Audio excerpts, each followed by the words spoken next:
हरिओम जी। आज से कुछ दिन पहले पंडित रविशंकर शर्मा जी का जन्मदिन था।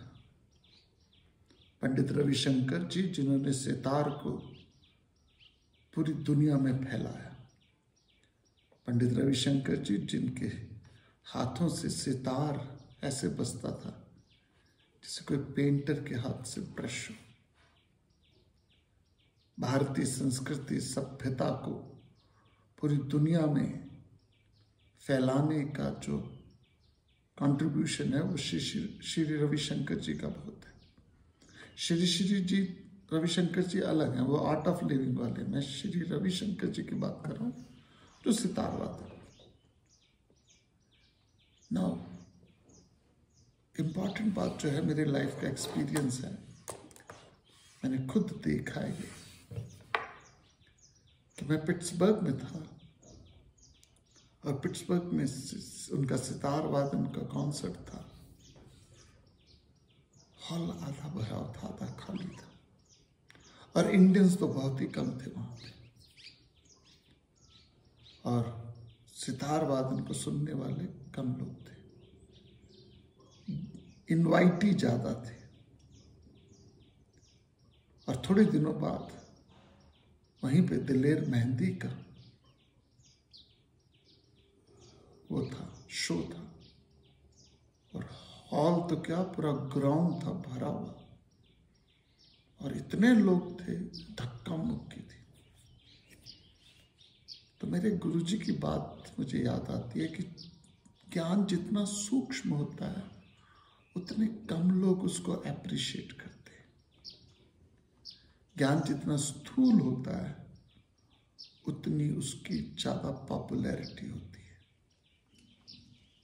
आई एम नॉट अगेंस्ट दिलेर mehndi, I enjoy his songs also, but subtle है, क्लासिक है, उसको एप्रिशिएशन करने वाले कम लोग होते हैं। ये लॉ है। चीज जितनी स्थूल होगी, ग्रॉस होगी, उसके ज्यादा चाहने वाले होंगे। तो मेरे गुरु जी मुझे बताते थे कि शिव, जितना तुम्हारी ऑडियंस बहुत ज्यादा आने लगती है तो समझ लेना तुम डाइल्यूट कर रहे हो। जितना ऑडियंस सटल है, गहरी है, उतना कम लोग अप्रिशिएट करेंगे। I can give you examples. BA pass course में ज्यादा बच्चे होते हैं, बीकॉम में उससे कम, बीएससी में उससे कम, और पीएचडी में या सोशियोलॉजी में, ऑनर्स में, फिलॉसफी ऑनर्स में बहुत कम होते हैं लोग। इसलिए गीता जी पॉपुलर नहीं है, इतनी नहीं है जितनी और ग्रंथ है, क्योंकि कहानी नहीं है, किस्से नहीं है, स्टोरी नहीं है। 24 कैरेट का ज्ञान है, मैथमेटिक्स की तरह।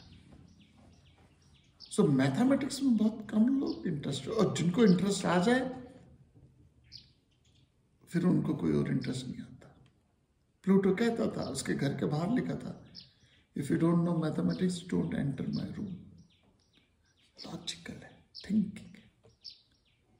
तो चाहे वो म्यूजिक हो, चाहे वो आर्ट हो, चाहे वो लिटरेचर हो, चाहे वो रिदमिक फैशन हो, चाहे वो कुछ भी हो, आपका टैलेंट जितना सूक्ष्म होगा उतने कम लोग आपको एप्रिशिएट करेंगे। इसलिए भगवान जी खुद कहते हैं हजारों लाखों में से कोई एक विरला आता है इसमें। So people appreciation should not be the yardstick, but now दिलेर मेहंदी को कोई याद नहीं करता।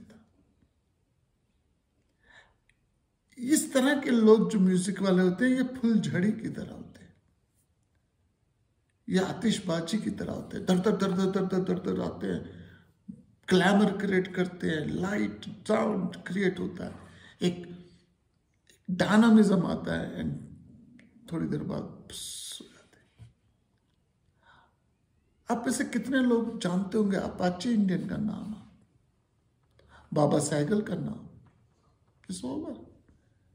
कितने इंडियन जानते होंगे अपाचे इंडियन और बाबा सैगल, इट्स ओवर। तो जितनी चीज क्लासिक होगी कम लोग जानेंगे, लेकिन उसकी जो लॉन्जिविटी है वो बहुत ज्यादा होगी। जितनी चीज ग्रॉस होगी उसकी पॉपुलैरिटी ज्यादा होगी, लेकिन उसकी लॉन्जिविटी कम होगी। तो गीता यदि 5000 साल से पॉपुलर है, गीता यदि 5000 साल से चल रही है, because it's classic, it is appreciated by the thinkers. So if you appreciate Bhagavad Gita and its content, अपने आप को शाबाशी दो, because you are the rare one. Thank you very much. Hari Om Tat Sat.